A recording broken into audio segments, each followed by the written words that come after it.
கொல்லிமலையில் எல்லாராலையும் போக முடியாது. ஒரு சில மக்களால் தான் போக முடியும்.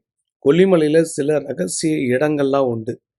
சில ரகசிய இடங்களில் சில வித்தியாசமான மூலிகைகளை கொண்டு சில வசியமைகள் தயார் பண்ணுறாங்க. அது எல்லாராலையும் போய் பப்ளிக்கில் போய் வாங்க முடியாது. தேடி அலையணும், சுற்றணும். நீங்கள் கொல்லிமலையில் சுத்தம்னா நிறைய விஷயங்கள் உங்களுக்கு கிடைக்கும். ஆராய்ச்சி பண்ணிங்கன்னா உங்களுக்கு இன்னும் அற்புதங்கள் நடக்கும். சில பேர் தெரிஞ்ச இடத்துக்கு மட்டும் போயிட்டு வருவாங்க.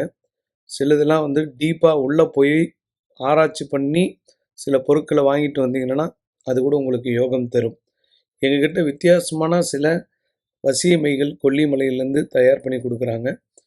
இது யாருக்கு தேவைப்படுதோ அவங்க கால் பண்ணாதீங்க, வாட்ஸ்அப்பில் பேசி அனுப்புங்க. ஃபோன் எடுக்க மாட்டோம். வாட்ஸ்அப்பில் எனக்கு இந்த பிரச்சனை, இதுக்கு வேணும் அப்படின்னு சொன்னீங்கன்னா அந்த பொருளை உங்களுக்காக வாங்கிட்டு வந்து தருவோம். இது ஒரு வகையான ஒரு சின்ன உதவி தான்.